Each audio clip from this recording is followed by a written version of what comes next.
The Grand Hall in New York City was packed.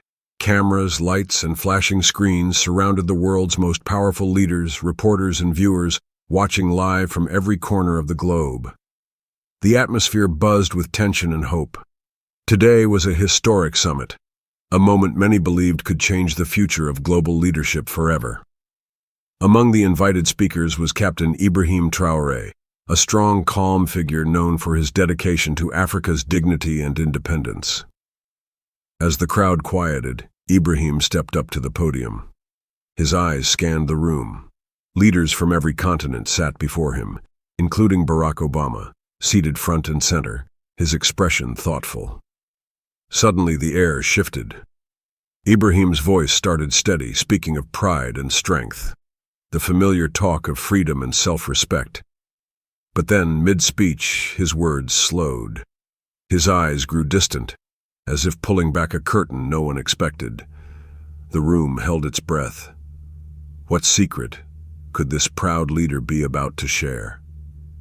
Ibrahim began to tell a story no one had ever heard, a story wrapped in silence and shadow. Years ago, when he was a young man, his mother fell dangerously ill in a small village. The local hospital was struggling, supplies scarce. Her chances were fading like the sun at dusk. But then, something unexpected happened. A group of American volunteers, part of a forgotten humanitarian program, arrived quietly. They brought medicine, care, and hope. They stayed for months, working in the shadows, saving lives that otherwise would have been lost. Ibrahim's voice cracked slightly as he spoke of that time, a mix of pain and gratitude washing over him. He never told anyone about those volunteers before, because the story was complicated. It was a story of rescue, yes, but also a story tangled with years of mistrust, history, and painful memories between Africa and America. As Ibrahim spoke, the room was silent, the world watching. He told how his mother's strength returned slowly, her life saved by strangers from a faraway land. How, despite everything, a deep gratitude settled in his heart, a gratitude that sometimes felt heavy with the past. He explained the bittersweet truth. America's role in Africa had been both a story of pain and kindness, of mistakes and hope. How could he honor the help given to his mother without ignoring the history that made it so complicated? In the front row, Barack Obama's eyes glistened. He looked down briefly, then back up, trying to hide the emotion welling inside him. A moment later, the camera caught it, Obama wiping a tear from his eye. A rare, raw moment from a man who had seen and lived much of that history himself. The summit's energy shifted. What had started as a speech on politics became something far more powerful, a human story that touched every soul present. Ibrahim's voice softened as he recalled those early days watching over his mother. He was just a boy then, scared and confused. The hospital room was dim, filled with the sound of machines and quiet prayers. Every day he waited by her bedside, hoping for a sign that she would survive. He remembered the volunteers, strangers who spoke a different language but smiled kindly. They treated his mother with gentle hands and quiet determination. One nurse, a woman named Sarah, held his small hand and told him stories to keep his hope alive. That kindness planted a seed in Ibrahim's heart, a seed of belief that even in the darkest times, light could break through. But it was also a seed tangled with questions. Why did these helpers come so late? Why did the world often forget places like his village until tragedy forced attention? Ibrahim spoke next about the invisible bridge those volunteers built, a fragile connection between two worlds separated by distance, history, and misunderstanding. He described how, years later, as a young man leading his country's fight for dignity, he carried that memory with him. It was a secret source of strength, a reminder that beneath politics and pain, humanity could still reach across divides. But the bridge was thin, vulnerable. Many in Africa saw America's help as an apology that never came, a kindness that didn't erase the scars of colonization and neglect. Ibrahim himself wrestled with this daily. How to honor what was good while fighting what was wrong. Standing at the podium, Ibrahim's voice grew steadier, but his eyes never left the crowd. He spoke of the burden of leadership, carrying the hopes of millions while bearing the weight of history. He shared how that moment with his mother taught him lessons no book ever could, about resilience, about humility, and about the power of forgiveness. As he spoke, viewers worldwide felt the weight of his words. They weren't just political promises or speeches. They were deeply human confessions, an invitation to see beyond headlines and history, into the hearts of those who live the legacy every day. The room remained still, waiting. What truth would Ibrahim reveal next? The world was ready, but none were prepared for the next chapter. Ibrahim's voice grew quiet as he confessed a secret pain he had carried for years. Though his mother survived, the illness left scars, not just on her body, but on their family's spirit. He spoke of nights spent in silence, wrestling with anger and sadness. How could he forgive the world for letting her suffer so much before help arrived? How could he forget the friends and neighbors who weren't so lucky? His words echoed through the hall like a whispered prayer, touching the hearts of leaders and viewers alike. For a moment, the politics and power faded away, replaced by raw, unguarded human grief. Then, slowly, Ibrahim shifted tone. From the depths of pain, he pulled out hope, fragile, glowing, but unbreakable. He told how the volunteers' kindness had inspired him to believe in a better future, one where Africa's children wouldn't have to wait for help to arrive, where dignity was not a dream but a right. His hope was not naive. It was hard-won, born from struggle. But it was real. And he vowed to carry it forward, not just for himself, but for every mother, every child, every dream deferred.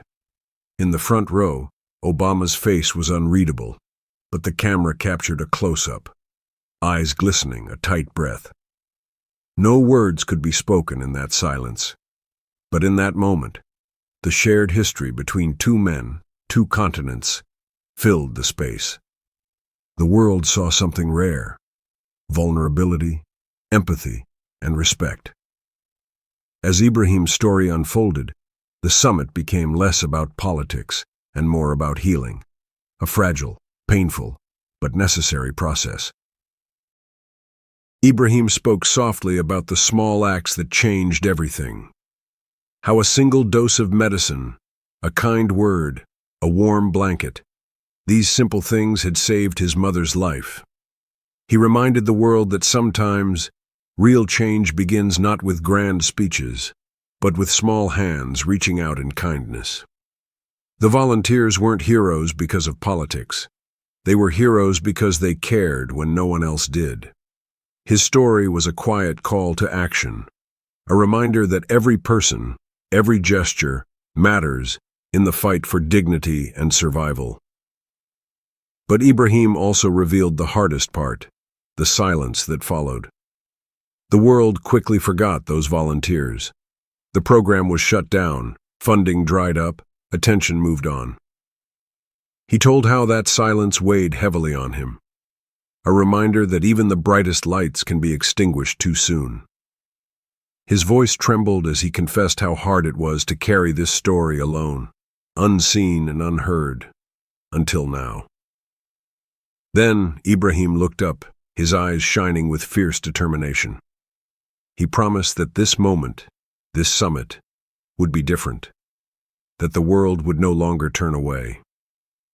He pledged to build a new dawn for Africa, one where help was not a rare gift, but a shared right, where dignity, hope, and life were the foundation for every child.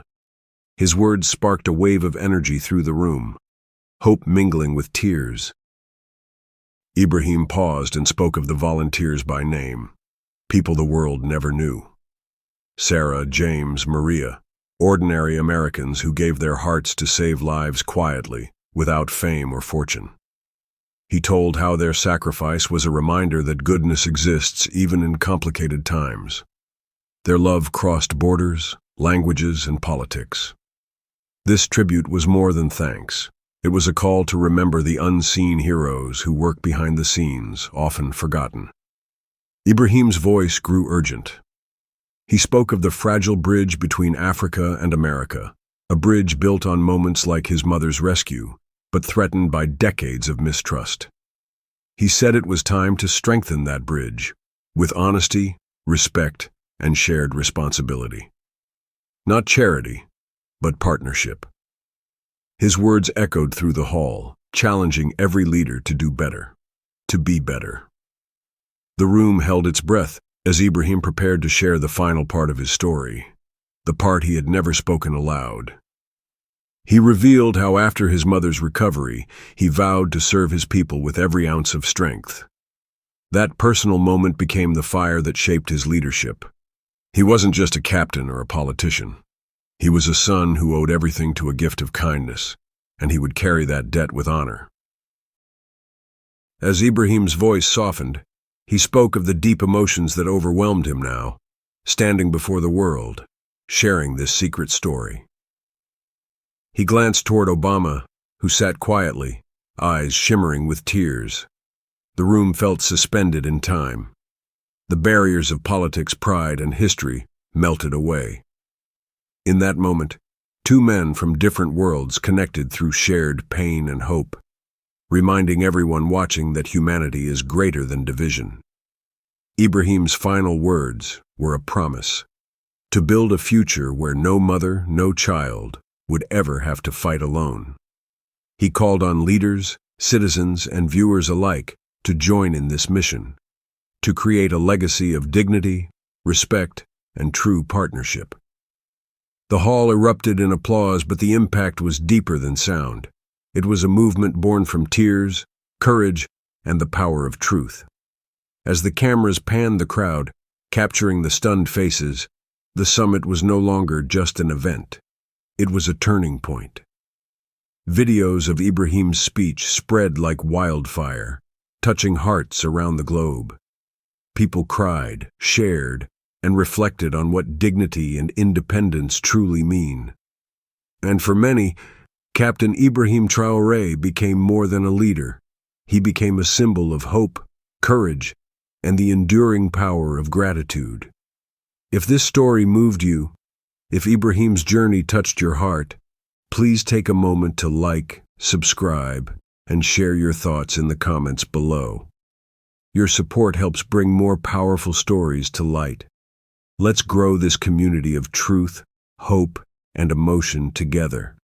Thank you for watching.